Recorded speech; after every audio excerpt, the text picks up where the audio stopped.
Well, he first picked up the violin at the age of 3, and his current priceless one is never far from his side. Well, before we chat to Charlie, he's here, and he's going to play a piece from his new album.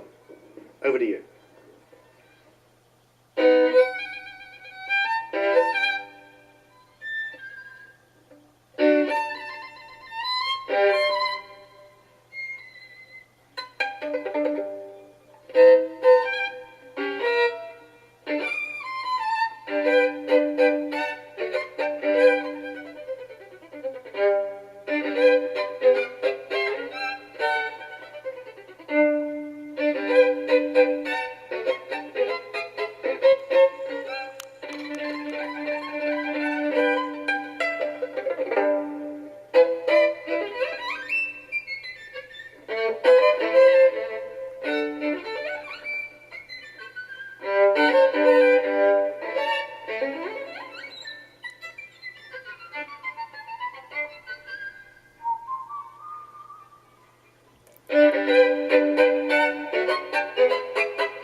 Well done, thank you very much, Charlie. Paganini. Thank you. You come over, come and sit, and we will It's talk. early to play Paganini. It's okay. Oh, well, it's woken a lot of us up. So tell us a little bit about you then, your background and how you got to start playing. Well, I started when I was 3.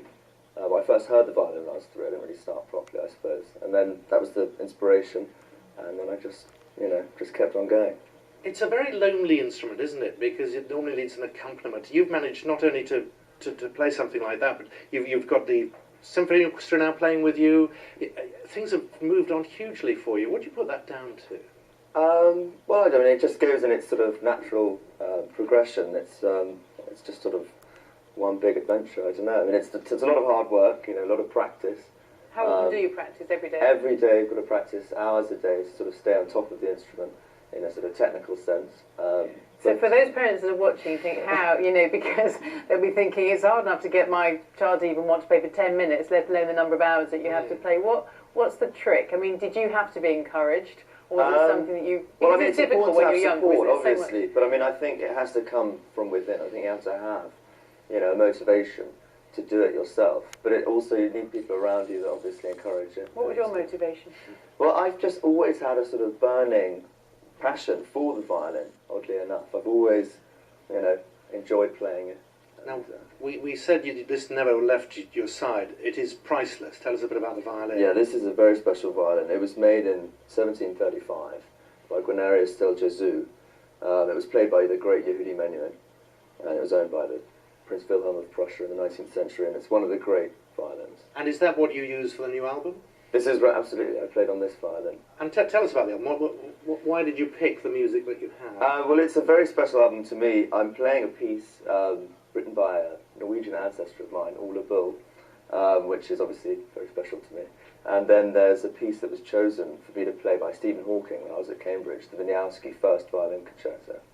And then the Bruch G minor violin concerto, which is one of the most popular romantic violin concerti. We should have a listen. Yes, let's have a listen to you This is you, I think, recording one of the new pieces.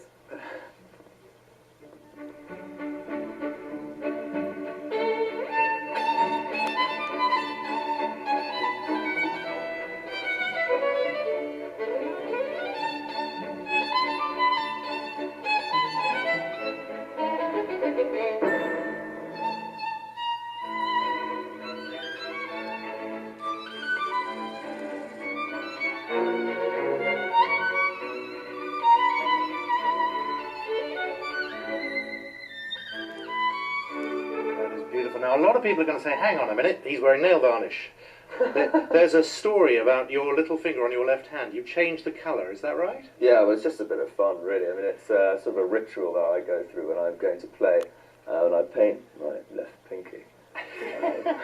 Any colour you fancy? Is it gold is my colour at the moment. That's what I'm sort of sticking to at the moment. But yeah, I've tried different. It's sort of rubbing off from the glamour of having people like Lady Gaga as fans. Maybe that, yeah, exactly. What's this like? So I'm just reading, there's this huge roll call of people that are now fans of yours. Anna Winter is a big fan because, of course, we should mention that you are also renowned in the modelling world as well. I don't know about renowned at all. Well, I don't know, you're the face of some pretty big names. It impressed our director a little earlier as well, which is no mean feat.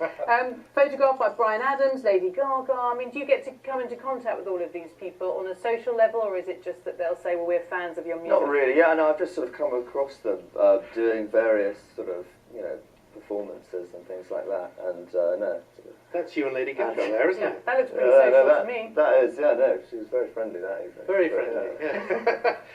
In terms of that mix, the classical and obviously the more modern, there is a mutual respect and admiration, isn't there? I know you and Bryan Adams actually get on rather well. Absolutely, yeah, but I think everyone has their sort of talents and their sort of strength in, their sort of various fields, and I certainly have a lot of respect for, people who come from a completely different perspective to me, and the sort of concept of improvisation on stage, that a lot of jazz musicians have, is something that I think classical musicians can always learn from, that sense of spontaneity and sort of responding to harmonic changes and things like that.